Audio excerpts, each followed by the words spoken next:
Madame, mademoiselle, monsieur, bienvenue à Metro News. J'espère que vous avez passé de joyeuses fêtes de Noël. Voici les principaux titres qui seront développés aujourd'hui. Le président de la République s'engage pour la nouvelle année à continuer d'œuvrer pour améliorer les conditions de vie, préserver l'environnement et augmenter la production nationale. Réunis en assemblée plénière ordinaire, dans leur traditionnel message de Noël, les évêques de l'Église catholique d'Haïti ont exprimé leurs préoccupations face au phénomène grandissant de la migration massive d'Haïtiens et surtout des jeunes vers l'Amérique latine. Le président de la République, Jovenel Moïse, a procédé le vendredi 27 décembre à l'ouverture de la route d'Arbacan dans la commune de Campérin, dans le sud du pays. Metro News vous est apporté par Haytrack, l'esprit bâtisseur, et Inoto SA, concessionnaire des véhicules Toyota. L'huile mobile, c'est qualité et performance qui fait partie de toute activité que nous entreprenons chaque jour dans la vie. Dans le développement de la société, quel que soit le domaine où vous évoluez, l'huile mobile toujours garantit bon fonctionnement moteur, tout appareil, à toute machine. L'IPAB jamais la guerre en route. Et ses partenaires à 100%. L'huile mobile pour moteur, dirait plus longtemps. Chaque continent, chaque pays, chaque route est différente. Derrière chaque virage, une nouvelle aventure vous attend. Toutes les routes nécessitent une attention particulière. C'est pourquoi, achetez votre Toyota chez un distributeur officiel.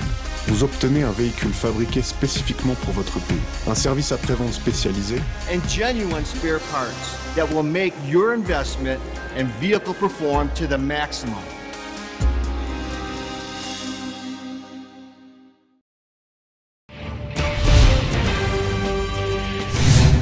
Le président Jovenel Moïse présente ses vœux à la population pour la nouvelle année 2018. Dans un long message, le chef de l'État rend hommage à la combativité du peuple haïtien qu'il identifie comme sa source d'inspiration pour transformer l'État. Il s'engage pour la nouvelle année à continuer d'œuvrer pour améliorer les conditions de vie de la population, préserver l'environnement, augmenter la production nationale, lutter contre la corruption et travailler à réduire les inégalités. S'adressant au corps diplomatique, Jovenel Moïse exprime sa volonté d'instaurer un partenariat avec la communauté internationale axé sur les priorités du pays. S'agissant des perspectives nationales pour 2018, le chef de l'État invite les partis politiques, la société civile, le secteur privé des affaires et l'ensemble des forces vives de la nation à œuvrer pour maintenir le momentum du dialogue initié cette année, de manière à aboutir à la réussite des États généraux sectoriels de la nation, à mettre en place le Conseil électoral permanent et le Conseil constitutionnel et à parvenir au renforcement du système judiciaire. Le président de la République s'engage enfin à poursuivre ses efforts pour bâtir le réseau électrique national, convertir graduellement le pays à l'énergie verte, protéger les bassins versants, moderniser et financer l'agriculture, revoir la politique nationale de sécurité sociale, renforcer l'enseignement professionnel, maîtriser et assurer la gestion des eaux de surface, combler graduellement le déficit de 12 000 salles de classe, améliorer le climat des affaires et transformer l'administration publique. Le journaliste Adi Jean Gardy dresse un bilan mitigé de l'année 2017. L'ancien ministre de la Communication du président Martelly a estimé que le président Moïse devrait redresser la barre en 2018 s'il veut qu'Haïti conserve sa stabilité. Création d'emplois et un meilleur accès au crédit pour les entrepreneurs ou les paysans, telles sont les deux principales recommandations formulées. Ce qu'il y a de positif, par exemple, c'est l'introduction de ce qu'on appelle le cash management dans l'administration, ce qui permet de contrôler un peu les dépenses, de contrôler aussi, si vous voulez, d'une certaine manière, le business plan de l'administration. Deuxième aspect que moi j'ai trouvé qui était positif, un accord qui a été signé entre le 28 septembre 2017 entre le ministère des Finances et la Banque de la République d'Haïti pour essayer de surveiller, de monitorer le trésor public. Et ensuite, il y a eu à mon avis, un autre élément, c'est les facilités de crédit qui ont été offertes, par exemple, un accord qui a été signé pour que la FDI, le Fonds de développement industriel, aide certains investisseurs au niveau national à pouvoir avancer. Pour moi, je trouve aussi que c'est très positif. Il y a une limite au plafond, par exemple, de la vente des devises qui a été placée par ce gouvernement en 2017, qui ne dépasse pas 120 millions de dollars US. C'est, à mon avis, positif. La réduction des subventions et également des rentrées de fonds, des recettes équivalent à peu près à 17 milliards de gourdes en 2017, alors qu'en principe, on attendait aujourd'hui, 26 par exemple décembre, on attendait aujourd'hui, en décembre 2017, à peu près 25 milliards de gourdes. Ils n'ont pas pu atteindre ce plafond, mais il y a un bon démarrage. Cependant, il y a des inquiétudes. L'un des problèmes, c'est que justement, avec 25 milliards de gourdes qui avaient été prévus comme rentrée de recettes, nous avons un budget de 144 milliards de gourdes. Ce budget, l'exécutif, en tout cas, absorbe à peu près 86%, et le judiciaire a vraiment une peau de chagrin en main, et le reste est partagé avec le législatif. Alors, évidemment, il y a d'autres aspects qui nous préoccupent, car si vous avez en un an, c'est-à-dire vous avez une année à passer avec 144 milliards de gourdes, et que vous avez seulement aujourd'hui moins de 20 milliards de gourdes, c'est que déjà les inquiétudes commencent à se poser, à se positionner, et il nous faut trouver justement des changements rapides au niveau de la trésorerie publique afin de faciliter le redémarrage. Président de l'Assemblée nationale, Yuri Latortue a présenté le bilan de sa présidence ce mardi. L'élu de l'Artibonite s'est montré très satisfait de son travail à la tête du Grand Corps. Le sénateur a fait remarquer que pendant l'année législative, les parlementaires ont voté des dizaines de textes de loi ainsi que plusieurs conventions. Il a présenté le bilan de son travail à travers un ouvrage, Le devoir de servir, tome 2. Son livre qui, justement, parlait de bilan que nous faisons pendant l'année et certaines idées que nous avons prônées, certaines qui accomplissent, telles la question de l'armée, et d'autres, justement, nous avons dit, qui toujours dans le débat, mais qui peuvent atterrir. Moi, souligner dans le livre ça, les points importants, le vote, premièrement, le vote qui est l'une des fonctions parlementaires, légiférer, c'est-à-dire que le vote des lois, et nous voyons que bilan, vraiment, nous avons dit, est élevé par rapport à une quarantaine de textes, conventions ou lois. Et nous avons plus d'une trentaine qui sont toujours en cours, parmi lesquels que sa Chambre des députés proposée ou des sénateurs. Donc, c'est une année très, nous avons dit, prolifique, mais qui était marquée par une rupture, puisque nous devons gagner des séances régulières, mardi, mercredi et jeudi.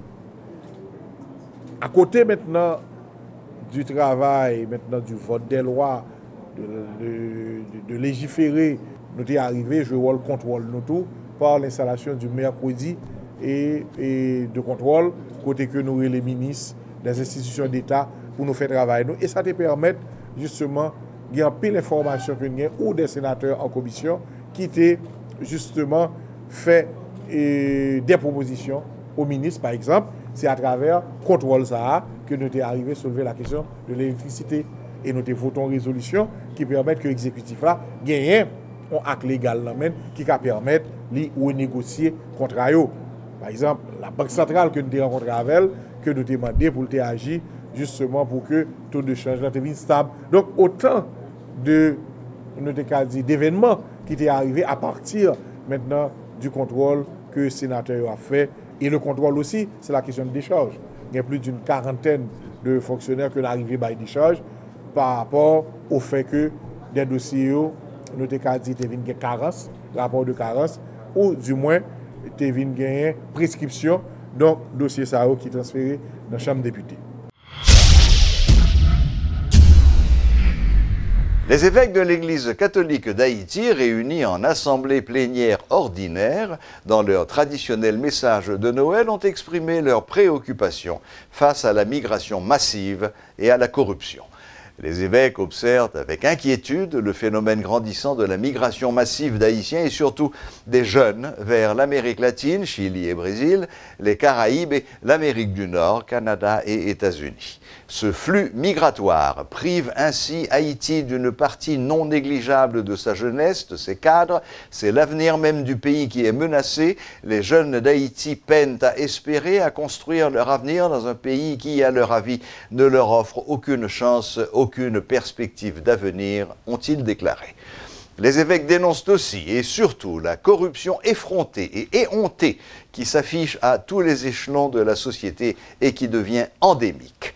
Ils soutiennent que la plaie de la corruption doit être dénoncée et combattue avec force par ceux qui détiennent l'autorité et avec, je cite, le soutien généreux de tous les citoyens animés par une forte conscience morale. Fin de citation. Le chef de l'État a procédé le vendredi 22 décembre à l'ouverture de la route d'Ambacan dans la commune de Campérin, département du Sud. Cette voie, entièrement bétonnée sur 11 km, a été réalisée dans le cadre du déploiement de la caravane du changement dans le Grand Sud.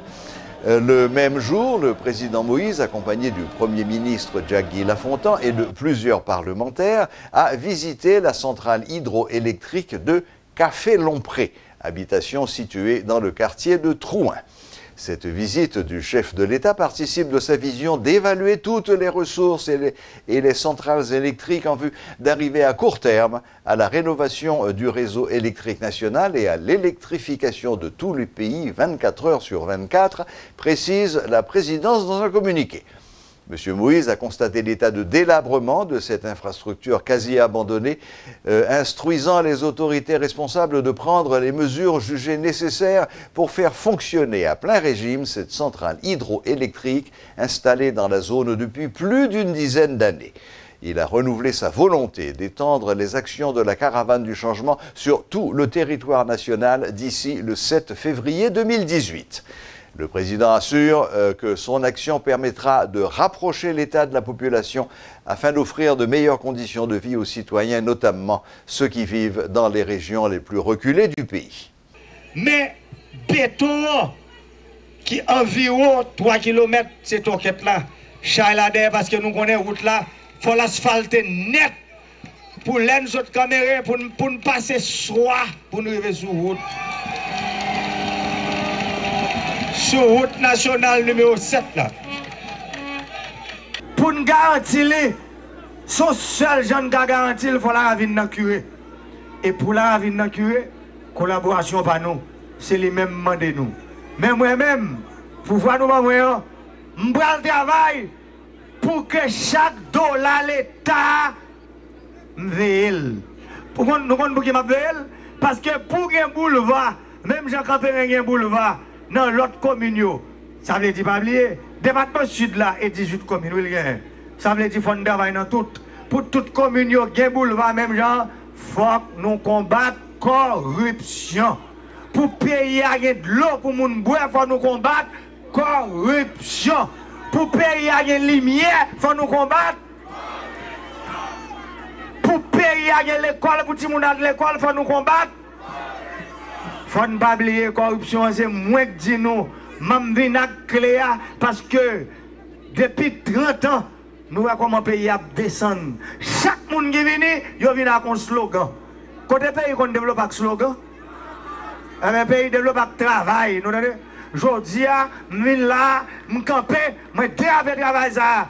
22 octobre, je vais là. Je vais toute mise en place. Le ministre vient regarder. 24 octobre, corps, nègre de travail. Et puis, je dis, 22 décembre, pas de slogan là. Mon campérin a marché sous B. Mon campérin a marché sous B. Merci beaucoup. Le tableau reste inchangé dans plusieurs artères de la région métropolitaine de Port-au-Prince, malgré les annonces faites par la mairie de la capitale. Des tonnes de détritus sont toujours visibles, les marchands occupent toujours les trottoirs. Entre-temps, le maire principal de la ville admet que la situation est complexe et croit que la bataille ne concerne pas uniquement le conseil municipal. Yuri Chevry promet de mettre tout en œuvre en vue de donner un maximum de résultats. À quelques jours de la fin de l'année 2017, Télémétropole a visité plusieurs endroits de la ville. Suivez ce reportage de Luxon Saint-Ville et Guy Trichoissi. Chaque jour, nous courons là. Ouais, bon, qu'on y a là, bon, son petit bout de temps, pita nous, par contre, comment bah yo à pied pour nous, pita. Elles ne sont pas visibles, certes, auprès des places publiques, mais elles n'en sont pas moins présentes dans l'air du Champ de Mars. Entre les marchands de poulets grillés et les autorités communales, c'est pratiquement un jeu entre le chat et la souris qui a duré toute l'année 2017. Les interventions des employés de la mairie se sont multipliées, mais le pari n'est toujours pas gagné. Les marchands qui condamnent les descentes brutales des agents continuent d'exiger l'aménagement d'espaces appropriés. Chaque jour, mairie n'a pas nous là, le casa fait nous, le pont baga nous. Je prends $6,000 bureau, je viens là, la mairie prend, la dernière fois, elle vient, elle crase les chaises, elle porte mes bagages, et courir, même deux copes, ça me fait un peu de là, mais décembre, je vais sur moi, je vais un goût de me semaine basse, je prends $2,000 comme escompte. Les vignes, les premiers marchandises, là. Mais si tu es nos côtés pour nous chita, nous t'avons mais les vignes, nous avons bête sur nous, les crasses, mais c'est pas nous là-bas, nous coup de pied, mais nous avons bête. Nous avons pour nous payer, nous avons pour aller à l'école, nous avons pour faire éducation petite moins. À ce stade, le maire principal de Port-au-Prince estime que le pari n'est encore perdu.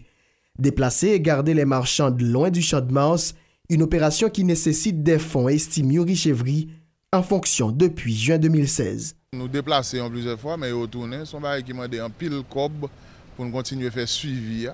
Et nous pensons que c'est pour un bagage mairie, seulement son bagage tout haïtien même, pour nous permettre, bon, faut nous conscients tout, il y a un pile monde, il y a des zones stratégiques que nous essayons de faire, mais nous ne pouvons pas faire de tous côtés parce que nous avons besoin d'espace pour nous vendre. Libérer les trottoirs des commerçantes, le deuxième pari perdu par la mairie.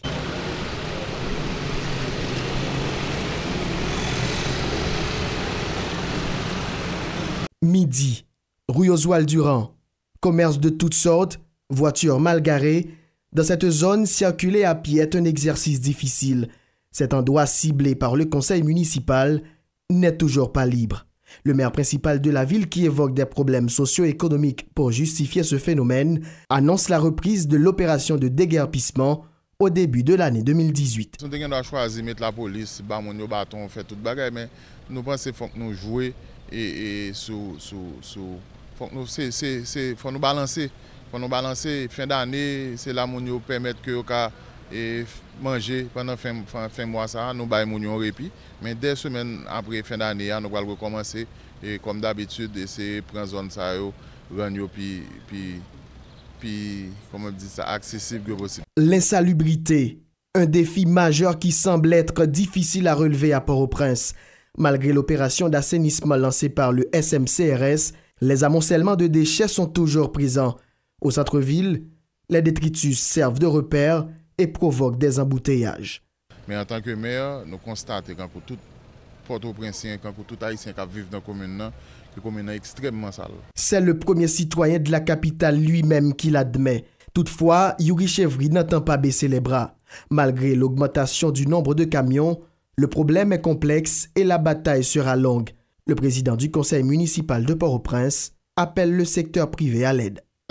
Pour m'inviter le secteur privé à Port-au-Prince, n'importe qui est-ce qui veut un coup de main. Dans ce sens, au point de vue matériel, camion, surtout pour nous faire zone marché, ça aurait les fatras sauvages pour nous voir comment nous améliorer pour nous passer en fin d'année qui est plus bon que fête Noël qui sont passées là. Et un an de ça, nous devions joindre un camion dans la mairie, maintenant nous à 7.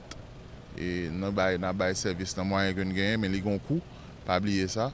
Et nous avons essayé de supporter ça, nous avons fait. Avec ça que nous gagnons en attendant que nous gagnons d'autres équipements pour nous faire travailler là. Insalubrité, commerce sans contrôle sur les trottoirs, un Champ de Mars qui peine à trouver son visage d'antan, Port-au-Prince respire mal et l'année 2017 s'en va avec son lot de promesses non tenues. Alors que des équipements peinent à arriver, le conseil municipal et la présidence semblent ne pas s'accorder. L'absence de la mairie dans l'organisation du carnaval 2018 en est une preuve palpable, confirmant que les rapports sont loin d'être harmonieux. À l'unité de dialyse de l'hôpital de l'Université d'État d'Haïti, la situation s'est légèrement améliorée au cours de l'année 2017. Toutefois, beaucoup reste encore à faire au niveau de ce service. Les patients et leurs proches invitent les autorités sanitaires à travailler afin de rendre plus efficace cette section qui se trouve dans le plus grand centre hospitalier de la capitale. Éloge Millefort et Elcide Duelassin se sont rendus à l'hôpital général pour effectuer un constat en cette période de fin d'année. Suivez leur reportage. Assis sur des bancs à peine confortables dans un espace d'une propreté douteuse à l'unité de dialyse de l'hôpital de l'Université d'État d'Haïti, patients et parents continuent de déplorer la mauvaise qualité des soins. Malgré les différentes annonces faites par les autorités, l'année 2017 aura pris fin sans que la situation se soit véritablement améliorée au niveau de cette structure de l'HUEH. Y tenant charlotin, une cinquantaine d'années environ, et atteint d'insuffisance rénale, fréquente l'hôpital général pour ses séances de dialyse régulières depuis plus de 4 ans. L'air fatigué, la voix tremblante, cette patiente, mère de 5 enfants, évoque ses difficultés pour recevoir des soins.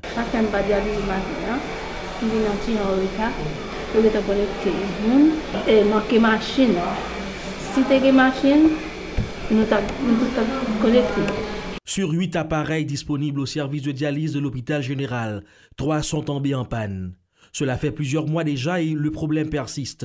L'hôpital ne disposerait pas de techniciens capables de résoudre le problème. Dépité, un parent de malade dénonce l'insuffisance de personnel au sein de ce service. Pour ce proche d'une malade qui ne fréquente l'unité de dialyse que depuis un mois, la situation est préoccupante. Il appelle les autorités à s'acquitter de leurs tâches. Nous avons un série de techniciens. Si l'État a voulu faire un stage, je pense que nous avons moins de problèmes. Ouais? Parce que n'importe quel pays qui a fait nos cas de machine, il est à l'aise pour ranger. Des appareils en panne, des intrants indisponibles, un personnel insuffisant et travaillant dans des conditions difficiles. À l'unité de dialyse de l'hôpital général, les problèmes sont récurrents. S'il est vrai que suite à l'intervention personnelle du président Jovenel Moïse, certaines difficultés auxquelles faisait face l'unité ont été résolues, beaucoup reste à faire pour qu'elle soit vraiment efficace. Bien que l'on parle d'une amélioration obtenue cette année, un responsable du service de dialyse requérant l'anonymat laisse entendre le contraire. J'ai des patients là qui peuvent pas dialyser, donc vous pensez que tout va bien? Non, tout va pas bien. J'ai une fille de 13 là qui attend d'être dialysée, on n'a pas de matériel. Au niveau du système sanitaire haïtien, des problèmes il y en a et il y en aura toujours, persiste ici ce médecin, évoquant la faible allocation attribuée à ce secteur dans le budget national. Et tandis qu'à l'unité de dialyse de l'hôpital général, réaliser une séance de dialyse n'est pas une partie de plaisir, il est tout aussi difficile d'obtenir une réaction de la part de la direction de l'institution. Vous devez aller au ministère de la Santé pour avoir une autorisation. Non, c'est le seul moyen. Oui. L'année 2017 s'en va et entre annonces et promesses des plus hautes autorités de l'État, à l'unité de dialyse de l'hôpital général, la situation n'est que faiblement améliorée. Qu'adviendra-t-il en 2018? Il n'est que d'attendre. La boucle est bouclée. Merci de votre fidélité et à la prochaine, même heure, même chaîne.